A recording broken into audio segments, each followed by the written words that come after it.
तो एक डिस्क है, डिस्क मतलब क्या, बहुत ही थीन है, स्पेयर नहीं है, सॉलिड स्पेयर नहीं है, इस टाइप का नहीं है ये, पूरा सॉलिड नहीं है ये, ठीक है।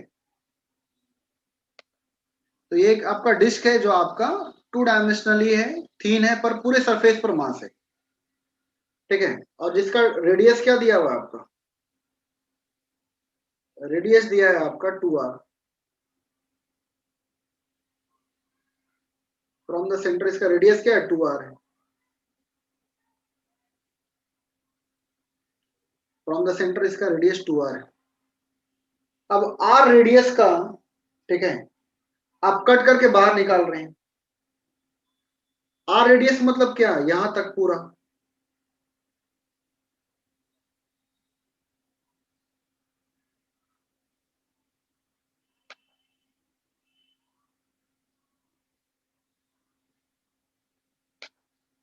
ठीक है।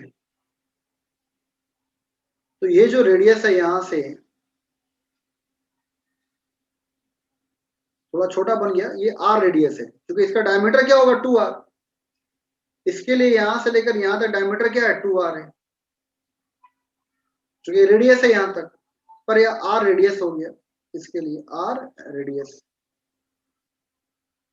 तो इसको हम बोल रहे हैं जो अंदर वाले का सेंटर C1, इनिशियल मेरा क्या था, जो भी है O मानिए या जो भी आप O मान लीजिए। और जब ये मेरा बाहर आएगा, जब ये मेरा बाहर आएगा, ठीक है, जब हम ये बाहर निकालेंगे, ठीक है, ये बाहर निकाल दिया, ठीक है। तो अब मेरा सेंटर क्या होगा, शिफ्ट करेगा, जो नया सेंटर है उसको हम बोल रहे हैं C2। तो क्वेश्चन ये भी बोल रहा है कि जो शिफ्टिंग हुआ फ्रॉम द इनिशियल, मतलब O से लेकर ये जो डिस्टेंस है आपका, ठीक है, O से लेकर ये, O से लेकर C2 तक का जो डिस्टेंस है वो दिया है अल्फा आर। क्या दिया है, अल्फा आर। कि जो पुराना जो सेंटर था और जो नया सेंटर आया C2, ठीक है, तो उसका डिस्टेंस आपका दिया है अल्फा आर। कितना दिया है, अल्फा आर। तो what is the value of alpha, what is the value of alpha, ये फाइंड करना आपको। कैसे फाइंड होगा, यहां ध्यान से देखिए। सबसे पहले आप तो पहले एम, कैपिटल एम क्या होगा, ठीक है। तो जब आपका मास, मान लीजिए एरिया आपका पाई 2r² है, चूंकि सॉलिड स्फीयर नहीं है, एरिया लेंगे, चूंकि एरिया ऑफ द सरफेस, तो एरिया ऑफ द सरफेस का फॉर्मूला ही होता है πr²। तो π2r² जब था, तो इसको हम बोल रहे हैं मास m, टोटल मास। तो 1 के लिए क्या होगा, तो m अपॉन, ठीक है, और ये π2r² मतलब क्या, ये 4 और r²। तो ये वाले मास के लिए कितना होगा, ये वाला मास,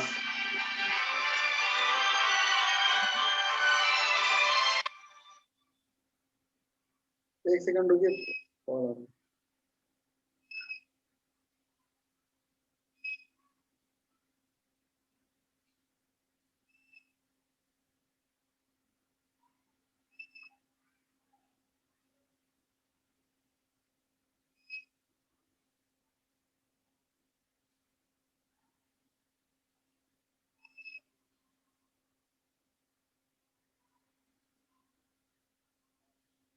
हाँ, ठीक है।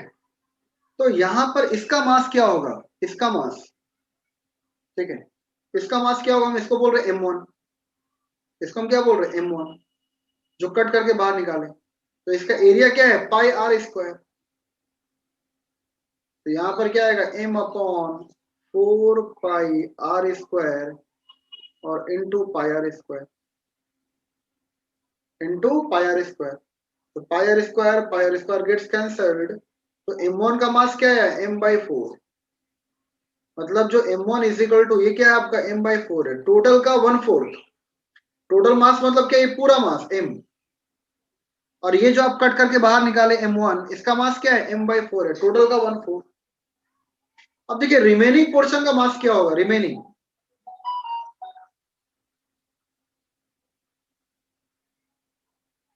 रिमेनिंग का मास क्या होगा, रिमेनिंग पोर्शन का, तो रिमेनिंग पोर्शन को हम बोल रहे हैं m2।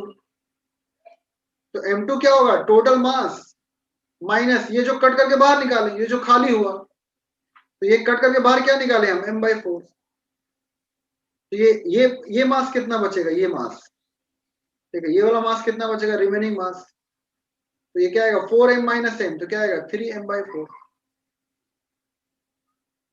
अब लगा दीजिए O के about moment of conservation of moment,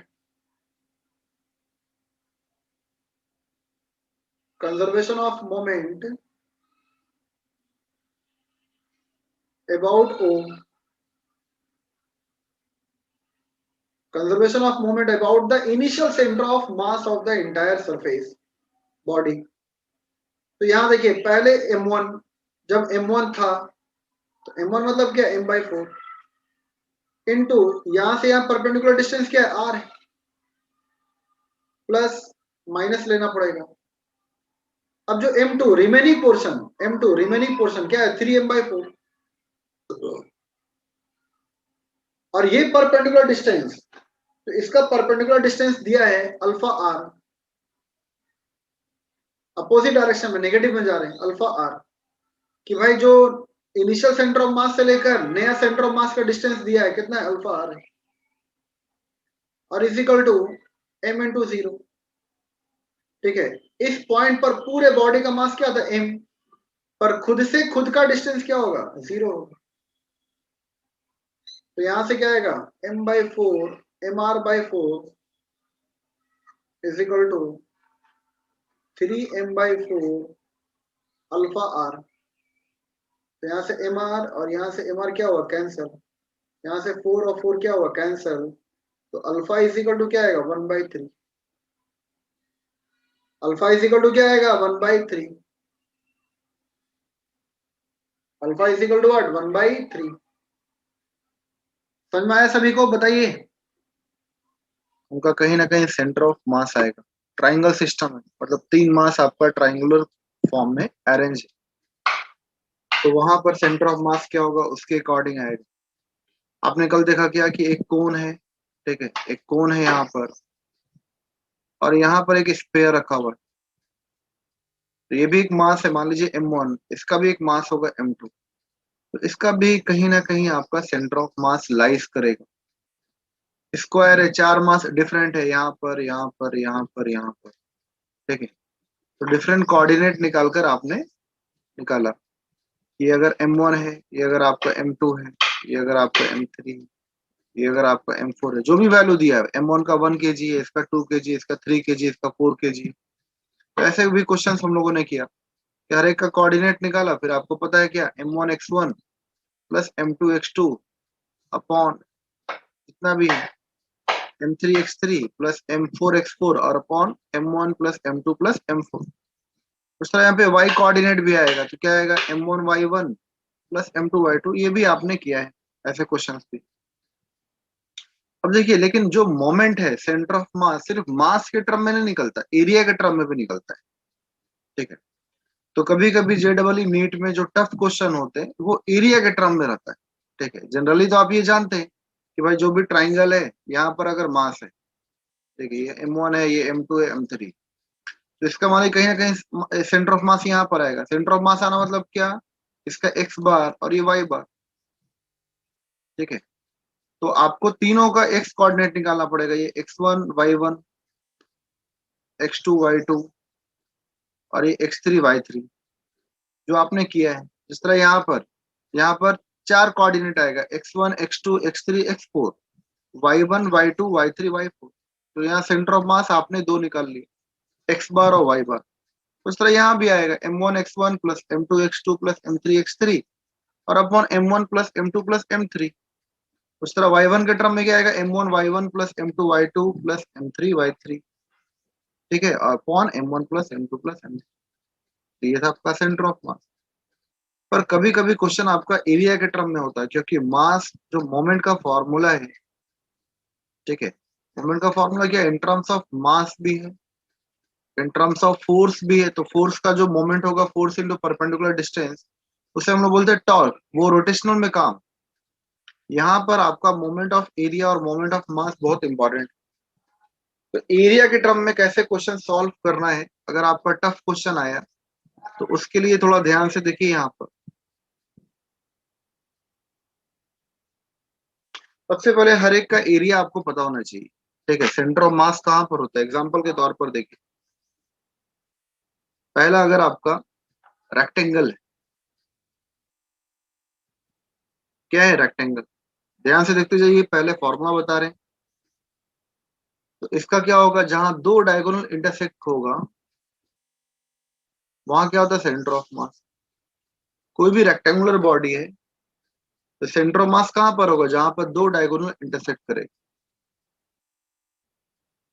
जहां पर दो डायगोनल इंटरसेक्ट करेगा, ठीक है। तो अगर ये रेक्टेंगल है, ये रेक्टेंगुलर बॉडी, ठीक है, rectangular body, centre of mass कहां पर होगा, अगर ये विद आपका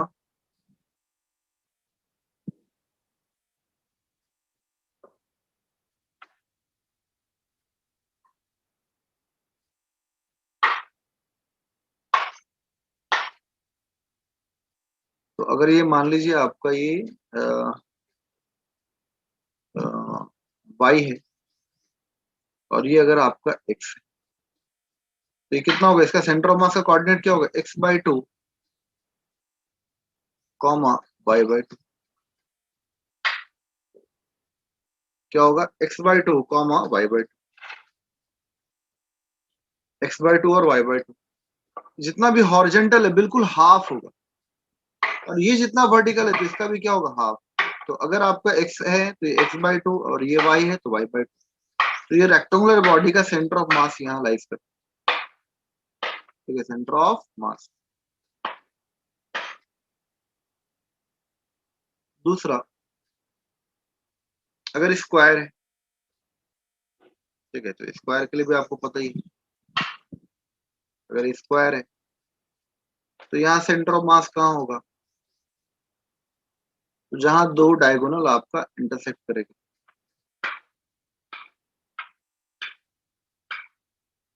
ठीक है, जहां दो डायगोनल आपका इंटरसेक्ट करेगा, तो ये आपका सेंटर ऑफ मास। तो स्क्वायर के लिए आपका साइड क्या होता है, बराबर।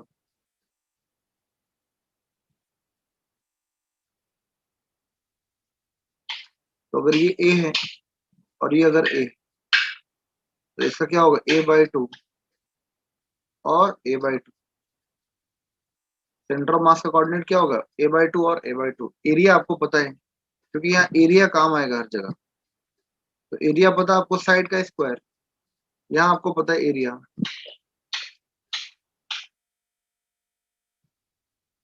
ठीक है, यहाँ पर एरिया पता है, ठीक है। लेंथ और ब्रेथ,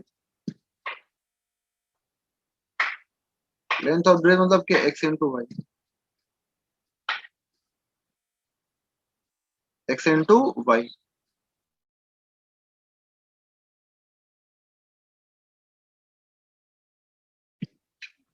ठीक है।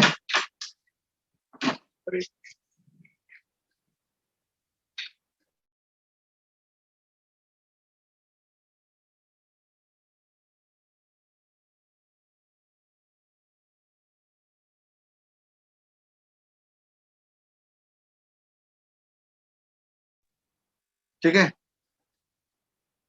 तो ये अगर आपका स्क्वायर है तो ये है, उस तरह से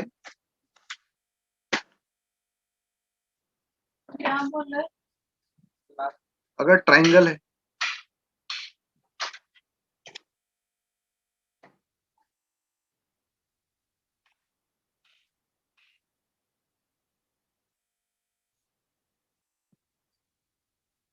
ठीक है, तो इसका सेंटर ऑफ मास कहाँ होता है, तो ये तो आपको पता ही है, 2h/3 और h/3।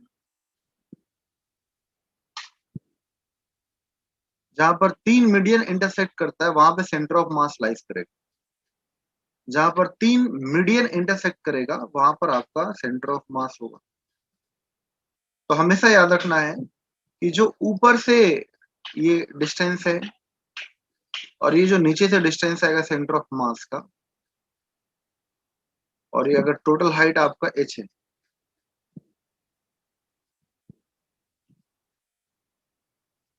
तो अगर ये आपका h है तो ये होता है सेंटर ऑफ मास का कोऑर्डिनेट 2h/3, और नीचे से क्या होगा h/3,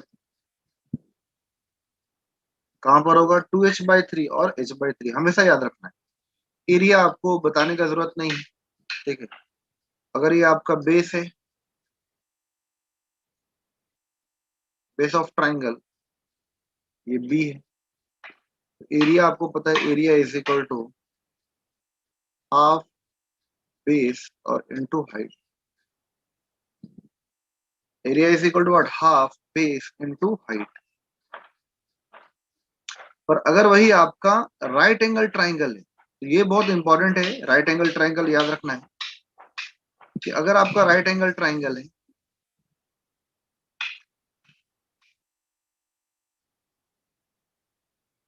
इसका सेंटर ऑफ मास क्या होगा, ठीक है। तो अगर ये बेस है और ये अगर आपका एच है,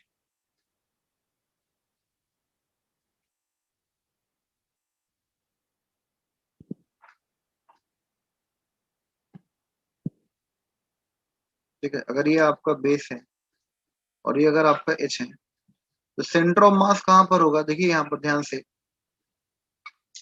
इसका कोऑर्डिनेट क्या होगा, तो ये बी है, तो ये b/3, और ये जो कोऑर्डिनेट है इसको बोलेंगे h/3।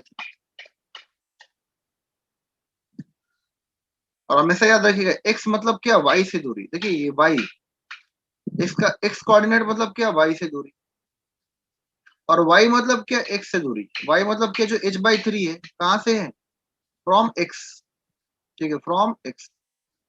h/3 मतलब क्या, x से, x एक्सिस से दूरी, वो होता है वर्टिकल डिस्टेंस। और हॉरिजॉन्टल डिस्टेंस मतलब क्या, the distance from y, the distance from y, ये हॉरिजॉन्टल डिस्टेंस होता है। तो b/3 और h/3 होता है, क्या होता है, b/3 और h/3, ठीक है। ये बहुत ही इंपॉर्टेंट है, याद रखना है ये। उस तरह से अगर आपका एरिया आपको पता ही, हाफ बेस इंटू हाइट होगा।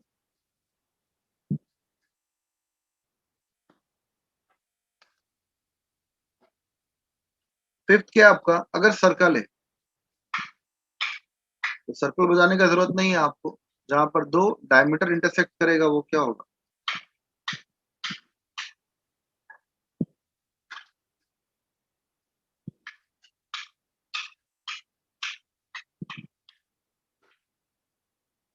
तो एरिया आपको पता है, area is equal to πr², in terms of radius, और इन टर्म्स ऑफ डायमीटर क्या होगा, πd²/4,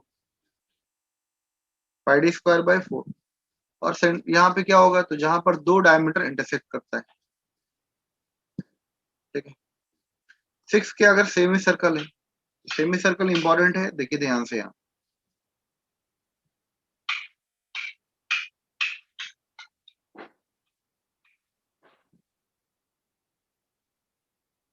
अगर ये सेमी सर्कल है तो इसका सेंटर ऑफ मास कहाँ लाइज करेगा, तो इसका सेंटर ऑफ मास लाइज करेगा 4r/3π,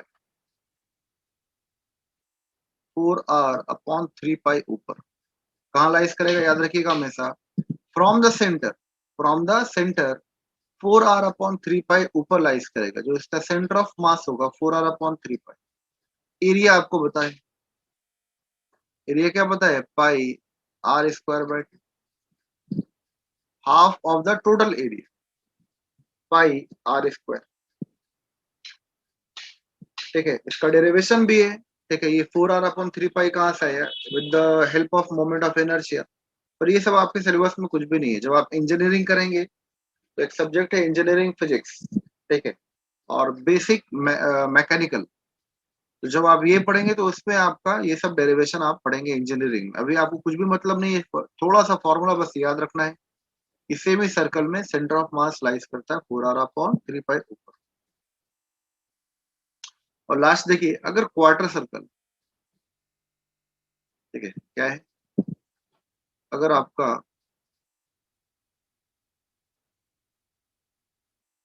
क्वार्टर सर्कल है तो क्या होगा,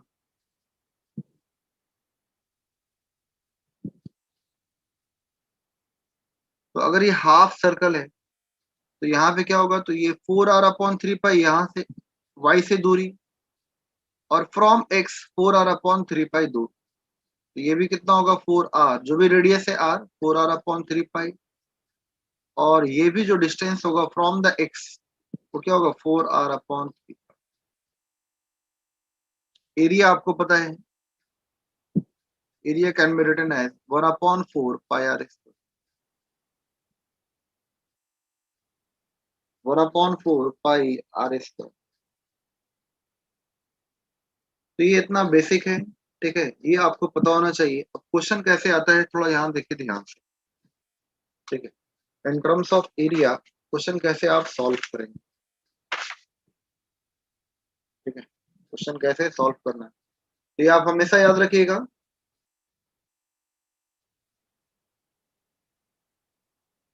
ठीक है, ये सब पॉइंट याद रखना है।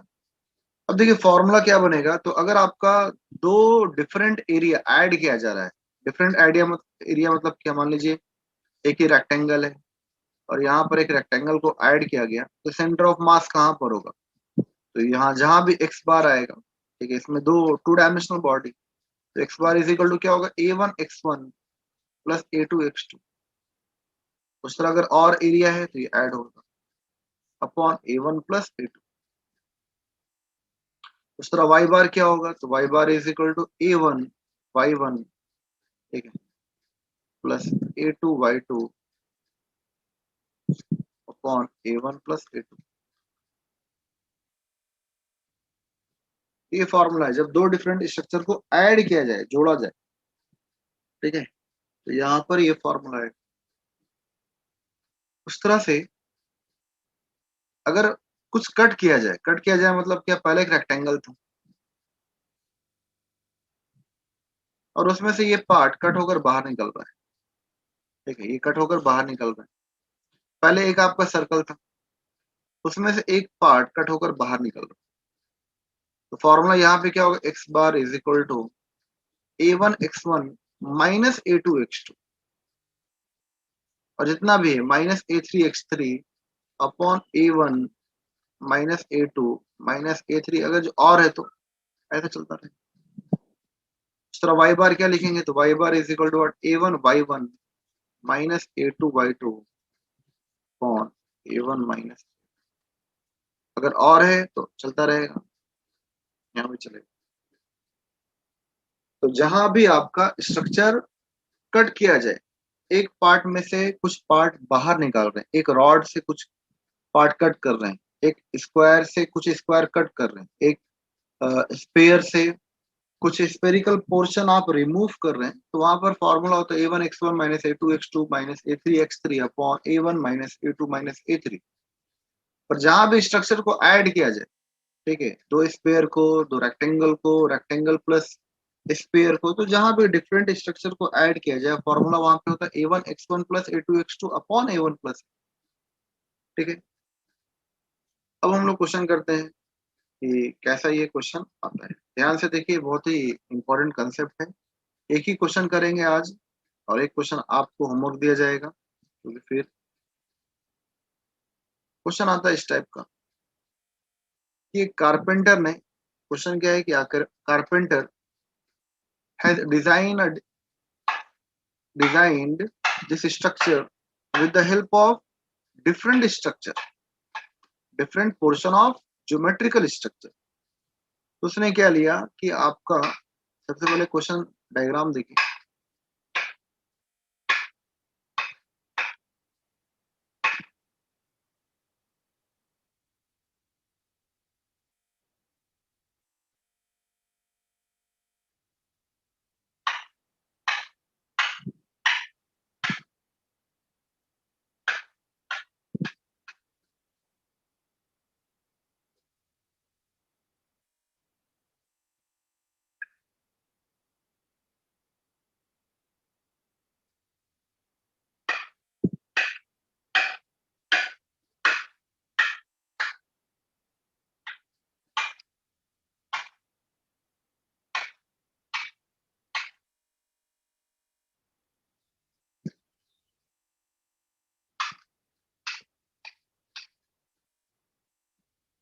या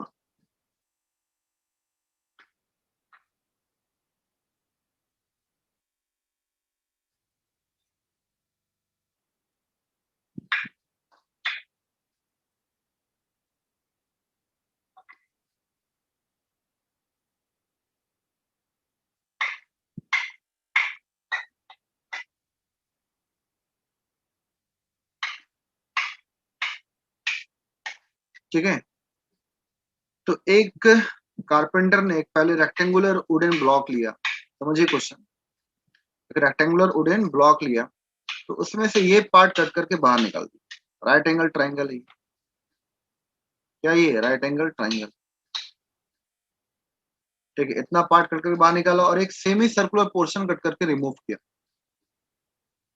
सेमी सर्कुलर पोर्शन रिमूव किया, तो आपका सेंटर ऑफ मास अब कहाँ जाएगा? ठीक है, ये y है और ये x है। ठीक है, हमेशा याद रखिएगा जैसे कोई ऑब्जेक्ट है आपका, तो अगर इसका x कोऑर्डिनेट निकालना x, तो x मतलब क्या, y से दूरी। हमेशा याद रखिएगा इसका x मतलब क्या, y एक्सिस से दूरी। ठीक है, तब ये हॉरिजॉन्टल डिस्टेंस मिलता है। अगर y कोऑर्डिनेट निकालना है, तो अगर ये मेरा x है, ठीक है, तो x से दूरी। तो y कोऑर्डिनेट निकालना आपको, ठीक है, तो उसका क्या आएगा, फ्रॉम x से दूरी। ये हमेशा हिंदी में याद रखना है, डिस्टेंस फ्रॉम y तो x coordinate, distance from x तो y कोऑर्डिनेट। ठीक है, तो आपको निकालना है यहाँ पे सेंटर ऑफ मास कहीं भी किसी पॉइंट पर होगा तो उसका कोऑर्डिनेट क्या होगा, और ये सब गिवन इंफॉर्मेशन दिया हुआ आपको, सारा डायमेंशन है दैट इज गिवन।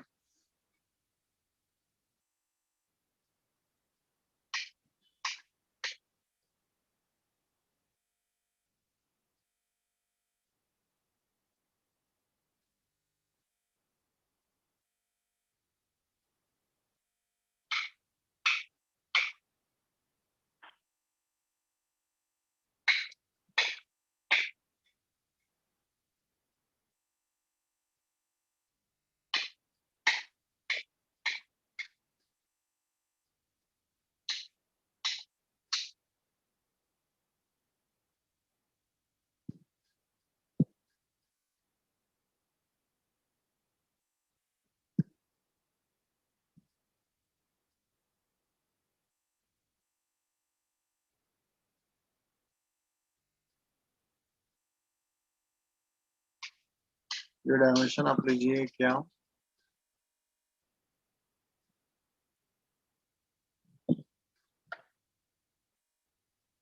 5 5। अब देखिए क्वेश्चन में क्या बोल रहा है कि कारपेंटर है remove this portion from square. Carpenter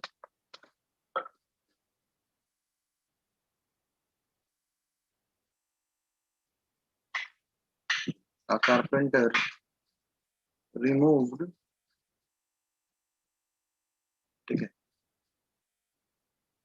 some portions,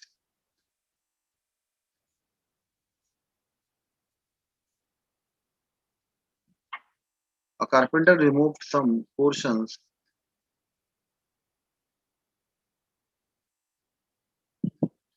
from, a carpenter removed some portions from a square wooden block. A square wooden block, find its center of,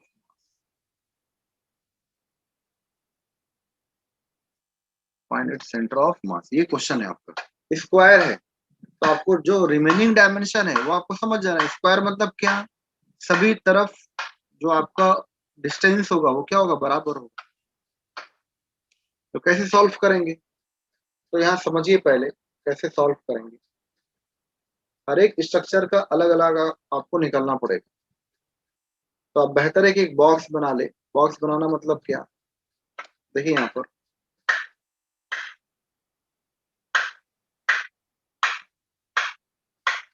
तो यहाँ पे आपको तीन स्ट्रक्चर दिख रहा है। तीन स्ट्रक्चर मतलब क्या,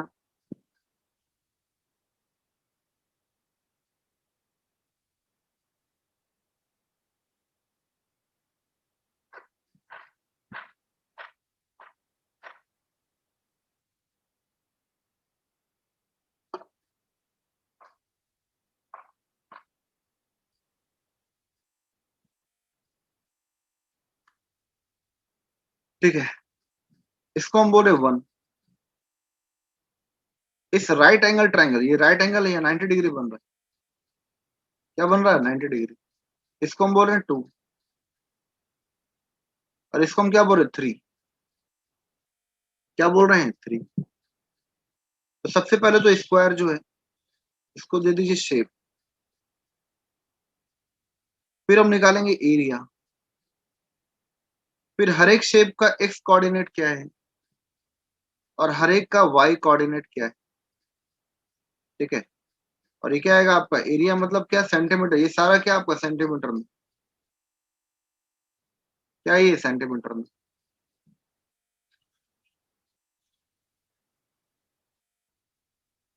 तो आपको कन्वर्ट भी नहीं करना है, आपका वही एरिया क्या आएगा सेंटीमीटर स्क्वायर में, और ये एक्स जो आएगा वो क्या आएगा इन टर्म्स ऑफ सेंटीमीटर, और ये सारा जो वाई कोऑर्डिनेट है सभी का सेंटीमीटर में आएगा। तो पहला शेप हम क्या बोलेंगे? स्क्वायर को। दूसरा क्या आपका? Right angle triangle. Right angle triangle. और थर्ड क्या आपका? Semi circle.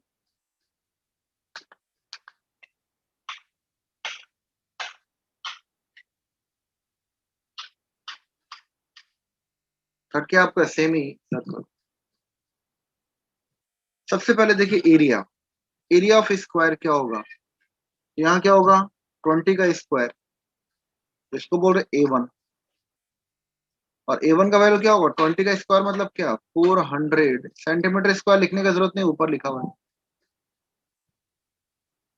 उस तरह A2, A2 का वैल्यू क्या आएगा राइट एंगल ट्राइंगल का? इसका फॉर्मूला आपको पता है क्या? यहाँ पे सॉल्व कर लीजिए। तो हाफ बेस इंटू हाइट।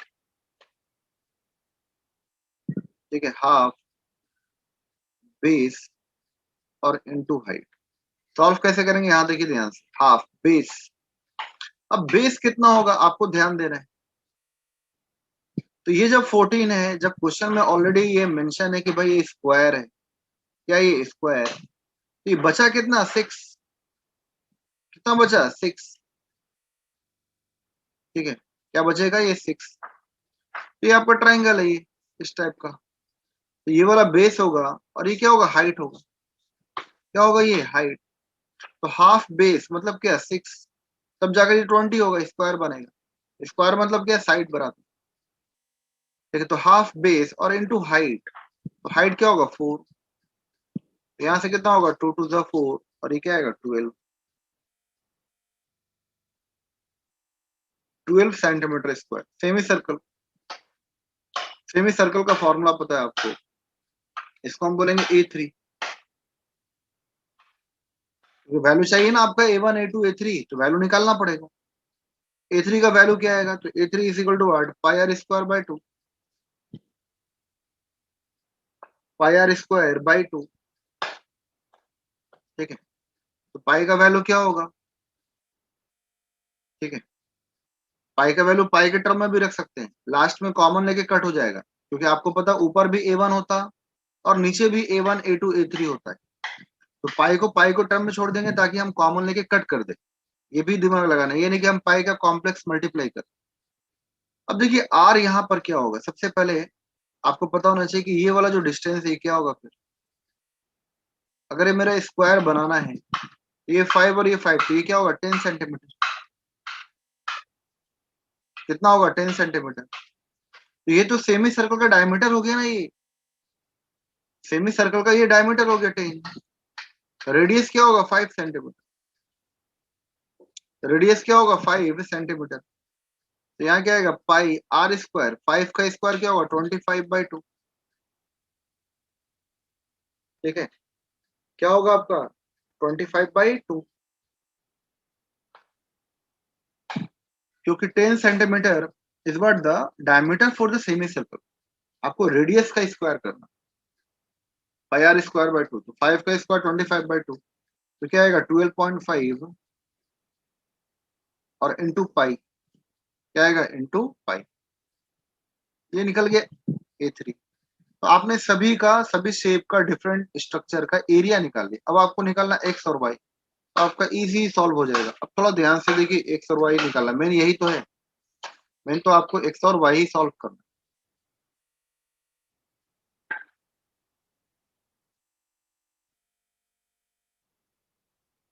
पहला x1 कैसे निकलेगा, x1 तो ये आपका स्क्वायर का कहां पर होता है, अगर हम पूरा ये स्क्वायर का लिया जाए कि कोई पोर्शन अभी रिमूव नहीं हुआ, तो स्क्वायर का सेंटर ऑफ मास कहां पर होता है, तो आपको पता है बिल्कुल बीच में, बिल्कुल बीच में। इसीलिए बताए थे हम a/2 और a/2। तो अगर ये मेरा 20 है तो 20 का आधा कितना आएगा, 10, तो 10 सेंटीमीटर। कितना आएगा, 10 सेंटीमीटर।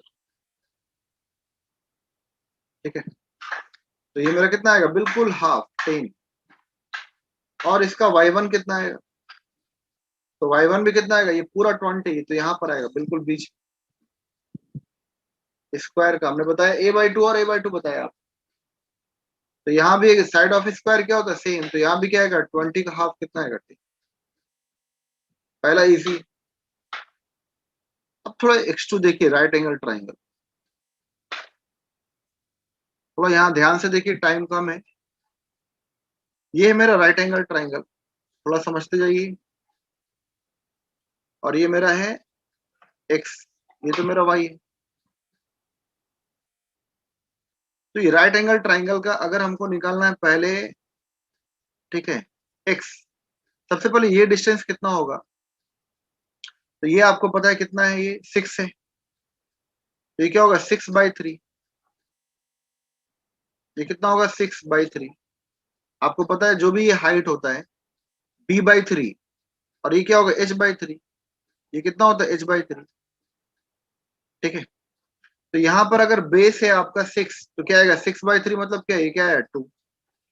और ये कितना आएगा, तो यहाँ 16 है, यहाँ थोड़ा ध्यान से देखिए, यहाँ पर 16 है, तो यहाँ पर क्या आएगा, 4, तो यहाँ पे क्या आएगा, 4/3। क्या आएगा, 4/3।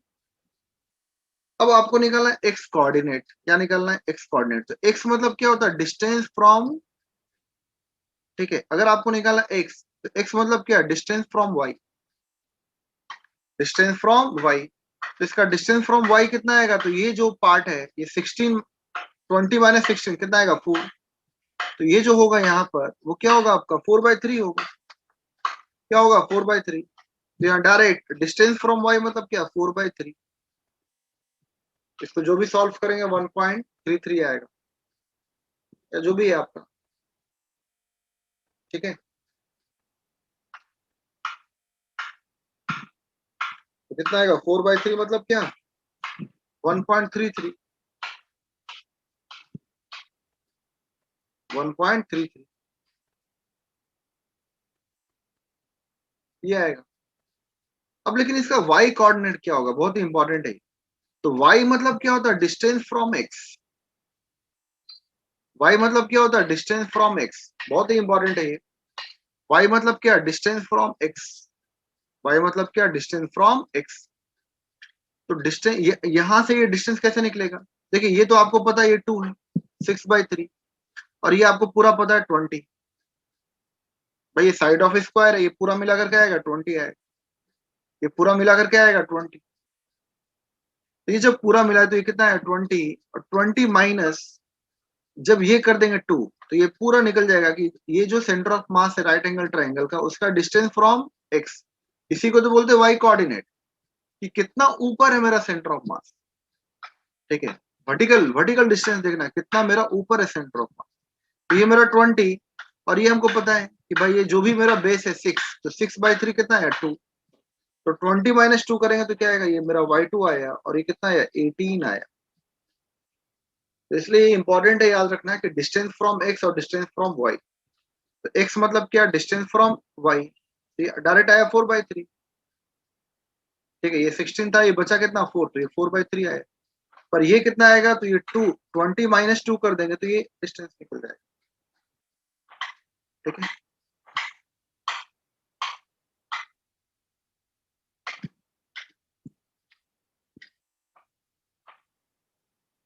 अब देखिए, अब हम आते हैं सेमी सर्कल में, क्या आते हैं, सेमी सर्कल में। तो यहाँ पे x3 क्या होगा, और y3 क्या होगा? थोड़ा ध्यान से देखिए, अगर ये निकल गया तो मेरे को फॉर्मूला में पुट करना है a1 minus a2 minus a3, ठीक है, क्योंकि यहाँ पे माइनस हो रहा है, कारपेंटर ने पोर्शन को रिमूव किया है। अब थोड़ा देखिए ध्यान से, सेमी सर्कल पर आइए। कहां पर आइए? सेमी सर्कल पार्ट, ठीक है। और ये मेरा y था और ये मेरा x है।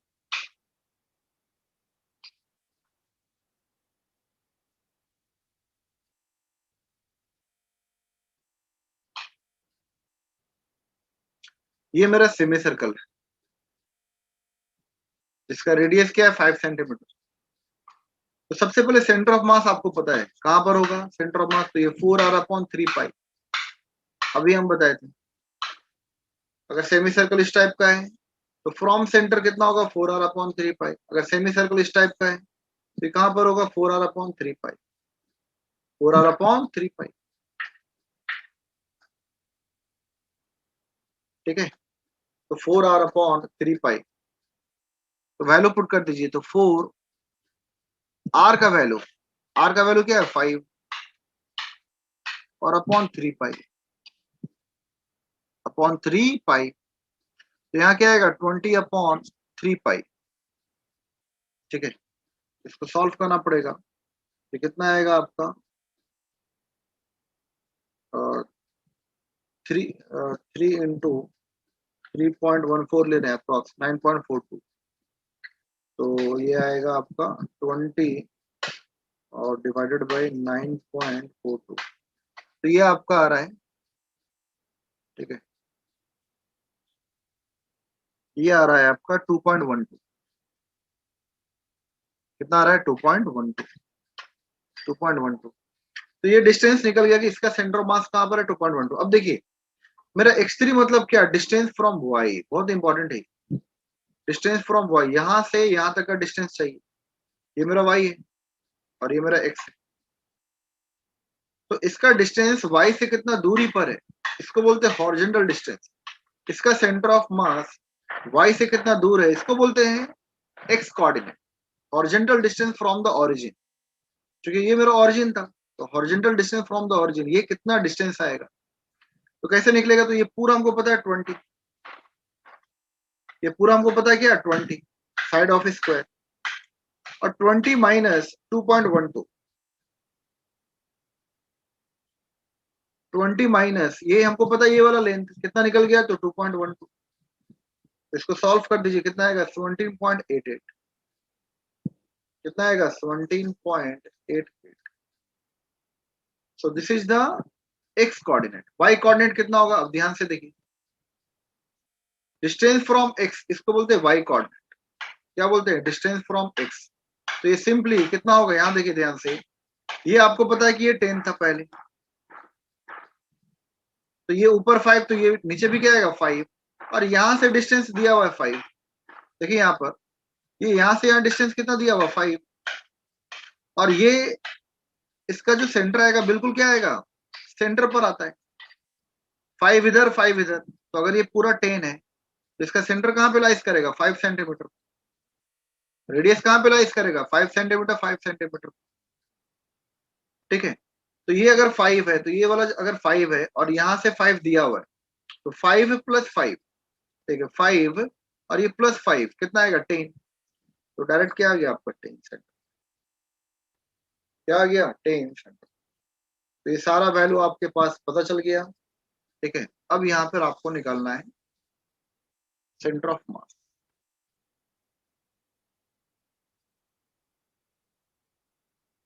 क्या निकालना है? Centre of. कैसे निकालेंगे? मान लीजिए पूरे फिगर में कहीं भी सेंटर ऑफ मास आया, मान लीजिए यहाँ पर है, कहीं शिफ्ट हुआ, आपको नहीं पता, तो हम इसको बोल रहे एक्स बार। एक्स बार क्या आएगा? A1 x1 minus A2 x2 minus A3 x3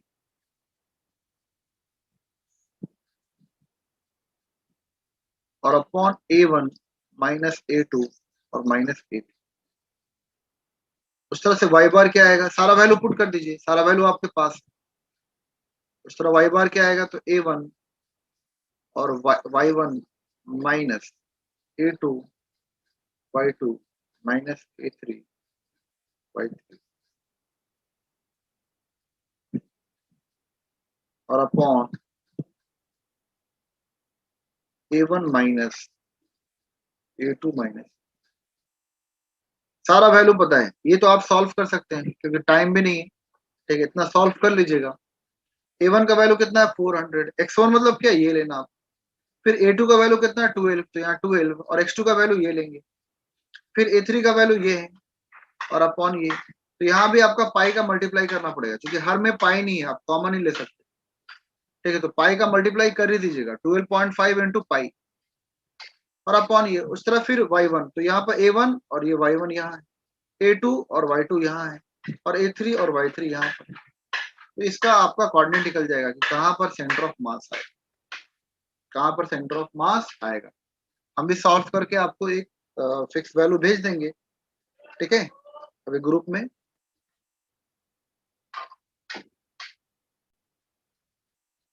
मान लीजिए एक आपका क्वेश्चन ये है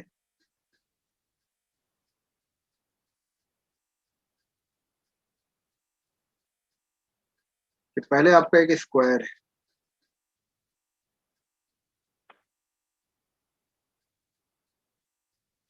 ठीक है, ये स्क्वायर है जिसका डायमेंशन गिवन है।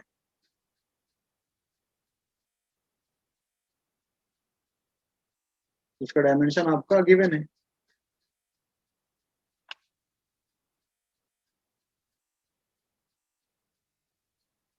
स्क्वायर नहीं, रेक्टेंगल मानिए, क्या मानिए, रेक्टेंगल।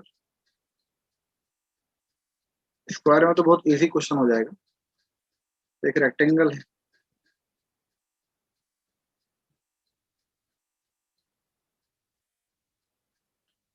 तो ये जो साइड है इट इज गिवन, ये 60 है, कितना है ये 60,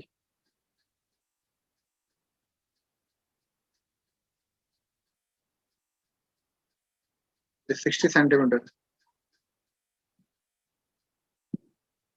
ठीक है, और ये जो साइड है आपका टोटल 80 है। ठीक है, इधर टोटल क्या है आपका 80।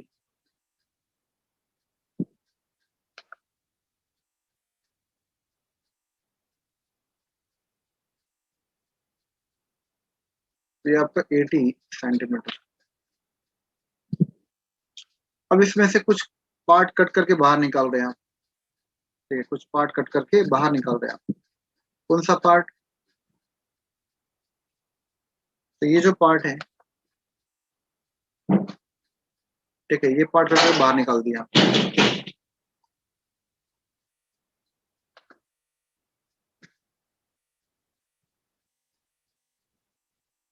ये पार्ट कट करके बाहर निकल गया और यहाँ पर भी आपका एक पार्ट आपने यहाँ भी कट कर दिया।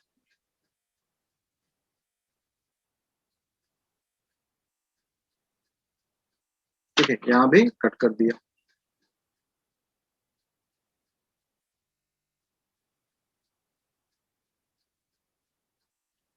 ठीक है, तो ये लेंथ दिया हुआ है, ये डायमेंशन सब गिवन है आपका, सारा डायमेंशन गिवन है। तो ये जो है पार्ट और ये जो पार्ट है और ये जो पार्ट है, ठीक है, इसका जो हाइट है ये भी गिवन है, ये जो गैप है ये भी गिवन है और इसका जो हाइट है ये भी गिवन है और ऊपर का जो ये हाइट, तो क्या क्या गिवन है, 60 है। और ये जो आप कट करके बाहर निकाले that is what 40 centimetre, 40 centimetre. और इधर उधर क्या है 10 सेंटीमीटर, ये 10 सेंटीमीटर का है और ये भी आपका 10 सेंटीमीटर। तो टोटल क्या हुआ 60 सेंटीमीटर। उस तरह से जो आपका ये पार्ट कट करके बाहर निकला दैट इज ऑफ 30 सेंटीमीटर। ये जो इनका गैप है दैट इज व्हाट 10 सेंटीमीटर, ये भी आपका 30 सेंटीमीटर और ये भी आपका 10 सेंटीमीटर। जब ऐड करेंगे तो आपका सारा क्या होगा, आपका 80 आएगा। तो अब निकालना है व्हाट इज द सेंट्रोइड या what is the centre of given figure after the cutting part, after the removal. ठीक है, तो कितना आपका सेंटर ऑफ मास कहाँ शिफ्ट होगा, find the centre of mass. ठीक है, टेक्स्ट में लिख दे रहे हैं find the centre of mass of the given structure. जल्दी अटेम्प्ट कीजिए आप। Find the centre of mass of given lamina. तो क्वेश्चन आया हुआ है आपका, कैसे सॉल्व करेंगे, दिमाग लगाइए, सॉल्व कीजिए।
तो इसमें तीन स्ट्रक्चर है, अगर आप गौर से देखेंगे तो तीन स्ट्रक्चर इसमें दिखेगा।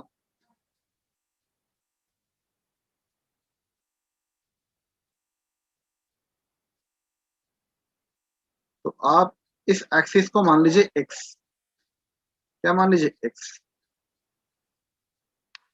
ये जो गिवन एक्सिस है इसको मान लीजिए एक्स,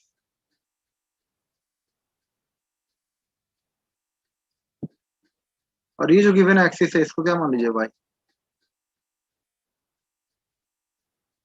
क्या मान लीजिए y. If this is y and if this is x, तो इसमें तीन स्ट्रक्चर है। जो पहला जो रेक्टेंगल है इनिशियल जो कारपेंटर ने लिया था उसको हम बोल रहे हैं वन, इसको हम क्या बोल रहे हैं वन। दूसरे को जो ऊपर वाला रेक्टेंगल जो कट करके बाहर निकला इसको हम बोल रहे हैं टू, और ये जो है आपका थर्ड, इसको हम बोल रहे हैं थर्ड। तो कल ही बताए थे, सबसे पहले आप एक बॉक्स बना लीजिए ताकि इजी कैलकुलेशन जाए, आपका सारा कैलकुलेशन क्या होगा, इजी जाएगा। ठीक है, तो इसमें पहले शेप ले लीजिए आप, उसका एरिया निकालना पड़ेगा आपको। ठीक है, और फिर ये 1 सेंटीमीटर और ये 22 सेंटीमीटर।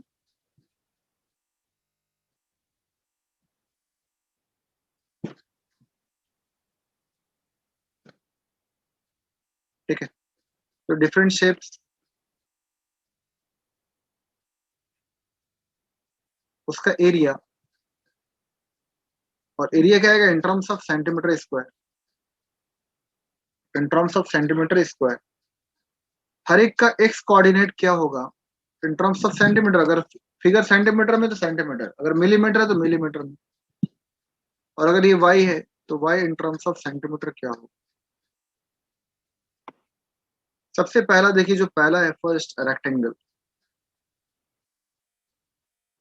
वन वाला जो रेक्टेंगल है उसका क्या होगा। ठीक है, तो फर्स्ट रेक्टेंगल की बात करें तो इसका पहले एरिया, तो इसका पूरा क्या है 60, और इसका विद हाइट कितना 80, तो 80 इंटू 60 क्या होगा 4800 सेंटीमीटर स्क्वायर, 4800 सेंटीमीटर स्क्वायर। इसको हम बोल रहे हैं A1, क्या बोल रहे हैं A1। और इसका x क्या होगा, तो x मतलब क्या, y से दूरी। तो 60 का हाफ कितना होगा, कहां पर होगा, बिल्कुल हाफ, डायगोनल कहां पर इंटरसेक्ट करेगा, बिल्कुल हाफ। तो 60 का हाफ क्या होगा, 30। ये मेरा x1 आया, क्या आया, x1 is equal to what, 30 centimetre. इस तरह y1 क्या आएगा, तो y1 मतलब क्या, देखिए ये 80 है तो इसका हाफ कितना आएगा, 40। डिस्टेंस फ्रॉम x, ये मेरा 40 निकल गया, क्या निकल गया, 40। उस तरह दूसरा भी क्या है, रेक्टेंगल है।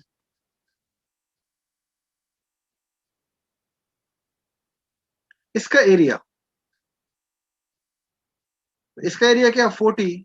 इसका एरिया क्या, 40 और हाइट कितना है, 30। तो इसका जो A2 है वो निकल गया 1200 सेंटीमीटर स्क्वायर।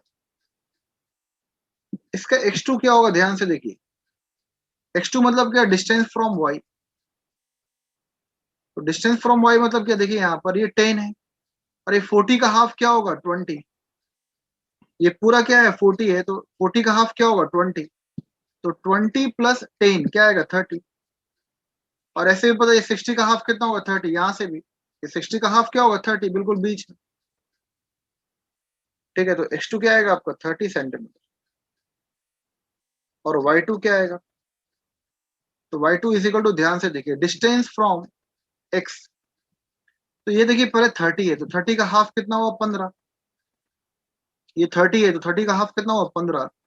तो 15, 10, 25, 25 और 30, तो कितना आएगा आपका, 55, 55। ये आएगा 30 का हाफ कितना हुआ, 15, 15 प्लस 10 क्या हुआ, 25, और 25 प्लस 30। ठीक है, इसका y कोऑर्डिनेट मतलब क्या, डिस्टेंस फ्रॉम x, तो कितना आएगा, 55 सेंटीमीटर। 55 सेंटीमीटर। ठीक है, 55 सेंटीमीटर। थर्ड देखिए, थर्ड रेक्टेंगल क्या है आपका, ये, तो ये भी रेक्टेंगल ही है।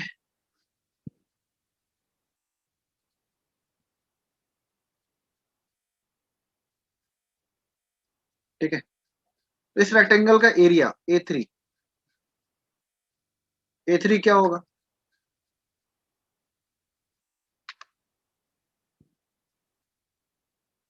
तो ए थ्री इसका भी क्या है, 40 और 30 कितना है, 1200 सेंटीमीटर स्क्वायर।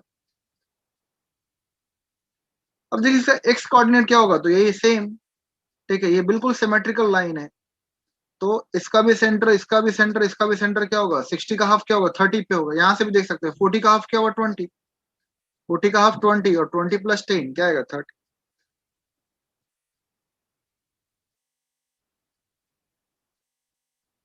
उस तरह y3। ठीक है, तो y3 क्या होगा, तो यहाँ देखिए 30 है ये पूरा, तो इसका 30 का हाफ कितना हुआ, 15, और यही है डिस्टेंस फ्रॉम x।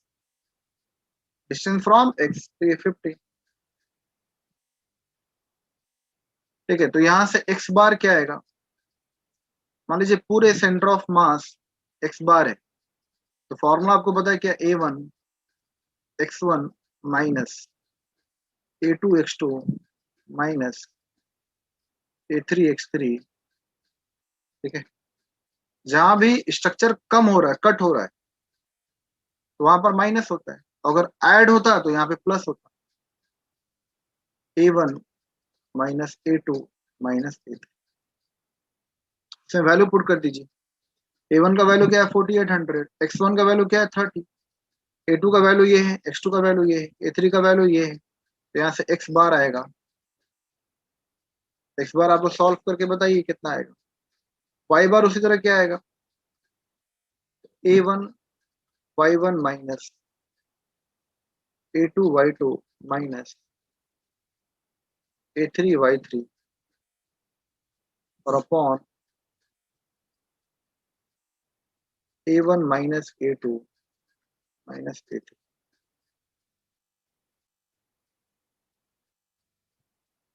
जल्दी सॉल्व कीजिए, इसको बताइए कितना वैल्यू आएगा। सर y2 भी तो 15 ही आएगा ना। y2 y2 है ना, ये y2 इसका इसका y2 कितना आएगा? देखिए y2 मतलब क्या, डिस्टेंस फ्रॉम x। तो ये 30 का हाफ कितना हुआ? 15, और 15 प्लस 40 कितना आएगा? 55 आएगा। हाँ डिस्टेंस फ्रॉम x आपका देगा y कोऑर्डिनेट। देखिए a1 का वैल्यू हम भी सॉल्व करें, अभी सॉल्व कीजिए जल्दी। 4800। देखिए जब तक ये पॉज कर देगा, सेंटर ऑफ मास होता है उस तरह यहाँ पर इन टर्म्स ऑफ एरिया, जिसका ज्यादा एरिया उसका वो हल्का ऊपर शिफ्ट कर रहा है, क्योंकि ये नीचे का एरिया थोड़ा कम है, ऊपर का एरिया ज्यादा है, इसलिए centre of mass shift towards the heavier area. Same concept है, क्योंकि मोमेंट ऑफ मास भी होता है, मोमेंट ऑफ एरिया भी होता है। तो आपको याद रखना है कि जिस तरह हेवियर मास की तरफ centre of mass centroid shift करता है, उस तरह आपका सेंट्रोइड और centre of mass shift towards the heavier area. Heavier area. ठीक है, अगला क्वेश्चन करते हैं हम लोग।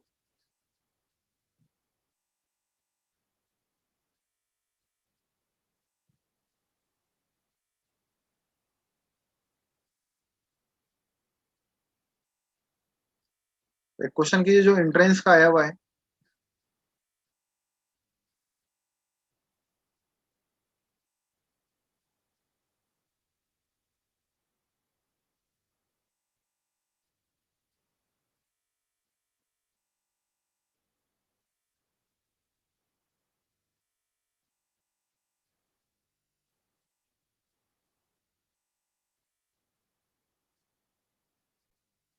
तो ये क्वेश्चन कीजिए, ये क्वेश्चन आपका आया हुआ क्वेश्चन है। ठीक है, ये अटेम्प्ट कीजिए क्वेश्चन नंबर 11। Question number 11।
तो क्वेश्चन में पहले एक पॉइंट क्लियर कर दे रहे हैं कि जो ये आपका ओ है वो यहाँ का पॉइंट है, ये 8 मीटर वाला पॉइंट है। ऐसा नहीं कि ये जो क्रॉस लाइन है जो वहां पर इंटरसेक्शन है वो ओ है, नहीं, ये जो पॉइंट है यहाँ का 8 मीटर पे, ये पॉइंट ओ है। तो ओ के टर्म में कैलकुलेशन करना, क्वेश्चन में साफ साफ दिया है कि आपको सारा कैलकुलेशन ओ के टर्म में करना है, सारा कैलकुलेशन ओ के टर्म में ही करना है। ठीक है, तो कैसे निकलेगा? तो इसका करेक्ट आंसर क्या है? 2.7 metre from O, 2.7 metre from O. Question है, ज्यादा ये नहीं। तो यहाँ पर ऐड है, दो डिफरेंट स्ट्रक्चर को ऐड किया गया। ठीक है,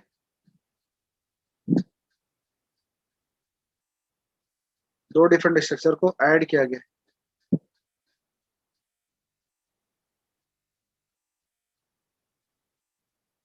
ठीक है, दो डिफरेंट स्ट्रक्चर को ऐड किया गया। तो यहाँ पे सारा इंफॉर्मेशन गिवन है क्या?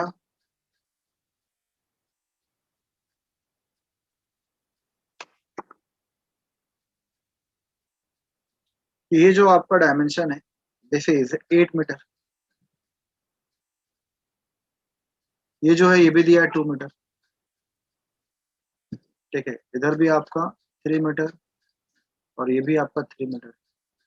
तो बचा क्या? 8। तो यहाँ 3 3, तो यहाँ पे 2 हो। ठीक है, ये भी दिया है, यहाँ से यहाँ दिया है और ये भी दिया है। तो सबसे पहले देखिए ध्यान से, जो पॉइंट ओ है, ठीक है, पॉइंट ओ इसे बोल रहा है कि ये आपका ओरिजिन। ठीक है, पॉइंट ओ इसे बोल रहा है। एक पॉइंट यहाँ पर ओरिजिन दिया, खुद से दिया क्वेश्चन, और उसी के अकॉर्डिंग आपको मेजरमेंट करना। तो ये मेरा ओ पॉइंट दिया हुआ है, पॉइंट ओ है, और इसके अकॉर्डिंग सारा कैलकुलेशन आपको करना है। ठीक है, तो ये गिवन है आपका 8 मीटर, ये आपका दिया 3 मीटर, ये भी आपका गिवन है 3 मीटर, ये आपका गिवन है 6 मीटर, ये आपका जो विद है height that is what 2 metre, और ये भी आपका जो चौड़ाई है 2 मीटर। सबसे पहले हम इसको बोल रहे हैं क्या? A1, ये वाला जो पार्ट है इसको हम बोल रहे हैं A1 1, और इसको हम बोल रहे हैं 2। क्या बोल रहे हैं? 2। तो A1, पहले A1 क्या निकल जाएगा? तो A1 जो पहला रेक्टेंगल है उसका एरिया क्या होगा? तो देखिए इसका 8 और इंटू क्या होगा 2, 8 इंटू 2 मतलब क्या? 16 मीटर स्क्वायर, 16 मीटर स्क्वायर। ठीक है, 16 मीटर स्क्वायर। उस तरह A2, तो A2 क्या है आपका? यहाँ पर हाइट कितना है? 6, और इसका क्या है? 2। तो 6 into 2 is word 12 metre square. अगर है मीटर तो मीटर, अगर यहाँ पे सेंटीमीटर होता तो क्या होता है? सेंटीमीटर का स्क्वायर। और आपको निकालना एक्स और वाई कोऑर्डिनेट। क्या निकालना है? एक्स और वाई कोऑर्डिनेट। देखिए, तो आपको ओरिजिन ये लेना है, क्या लेना है? ये, और इसी के अकॉर्डिंग मेजरमेंट करना। कोई एक्स और वाई क्वेश्चन में नहीं दिया है, क्योंकि अगर एक्स और वाई के टर्म में होता तो आपका दो ऑप्शन होता, आपका क्वेश्चन में क्या होता? दो ऑप्शन होता। पर यहाँ सिर्फ एक ही एग्जैक्ट वैल्यू पूछ रहा है। यहाँ पर ऐसा नहीं कि 2.7 कॉमा 2.7 है या 4 कॉमा 3 है। तो अगर x और y के टर्म में होता तो हम इसको मानते y और इसको मानते x। पर यहाँ जो ओरिजिन है इसी के अकॉर्डिंग हमें कैलकुलेशन करना है डायरेक्ट। तो कैसे निकालेंगे? तो यहाँ ध्यान से देखिए, सिंपल क्वेश्चन है, अच्छा क्वेश्चन है। तो मेरा ओ ओरिजिन है। अब देखिए हम इसको बोल रहे 1, तो जो पहला मास है, ये कंप्लीट मास, ये पहला कंप्लीट एरिया, इसका सेंटर ऑफ मास कहाँ होगा? जहां पर ये डायगोनल इंटरसेक्ट करेगा, जहां पर ये डायगोनल इंटरसेक्ट करेगा। ठीक है ना, जहां पर ये डायगोनल आपका इंटरसेक्ट करेगा। तो ये हाइट आपको पता है, ये हाइट पता है आपको कितना होगा, अच्छे से पता है। भाई 2 है तो ये हाफ होगा 1, क्या होगा? हाफ होगा 1। तो पहला आपको x1 निकल गया, पहला एरिया का, पहला मास का from origin O, from origin O, ये हाइट कितना होगा? 2 का हाफ 1, तो 1 मीटर। उस तरह से x2 दूसरे मास का दूसरे एरिया का, ये एरिया का, ठीक है, दूसरे मास का दूसरा एरिया का कहाँ होगा, तो आपको पता है कहाँ पर होगा, ठीक है। ठीक है, तो यहां भी जहां दो डायगोनल इंटरसेक्ट करेगा, तो हमको फ्रॉम ओ लेना है, कहाँ लेना है, फ्रॉम ओ, ठीक है, फ्रॉम ओ। तो फ्रॉम ओ कितना आएगा, पहले ये देखिए, पहले पूरा 2, पहले पूरा 2, और ये कितना होगा, 6 का हाफ कितना होगा, 3, समझिए पूरा 6 है, तो इसका सेंट्रोइड, इसका centre of mass, centre of gravity कहाँ होगा, जस्ट हाफ, तो ये क्या होगा 3 और +2, तो ये कितना आएगा 5 मीटर, 5 मीटर, ठीक है, 5 मीटर, ठीक है। अब आपको पता है क्या कि यहाँ पर दो डिफरेंट रेक्टेंगल को ऐड किया जा रहा है, ये दो डिफरेंट एरिया को ऐड कर रहा है कारपेंटर, यहाँ पे क्या कर रहा है, ऐड कर रहा है, स्ट्रक्चर को कंबाइन किया जा रहा है। तो यहाँ पे डायरेक्ट फॉर्मूला क्या आएगा, जो भी सेंटर ऑफ मास है, ठीक है, जो भी सेंटर ऑफ मास है, तो यहाँ पे क्या आएगा, वाई बार या जो भी है, मतलब आर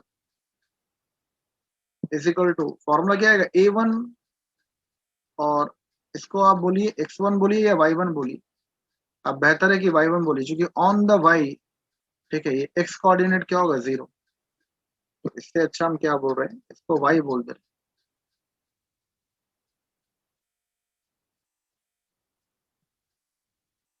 तो असल में ओरिजिन यहाँ पर है, यहाँ नहीं है कि हम यहाँ से पूरा ऐड करें, नहीं, आपका यहाँ से ऐड करना है गिवन ओरिजिन से, ये मेरा गिवन ओरिजिन,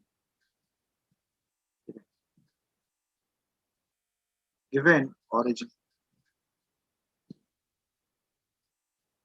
तो यहाँ पे क्या होगा, A1 y1 plus A2 y2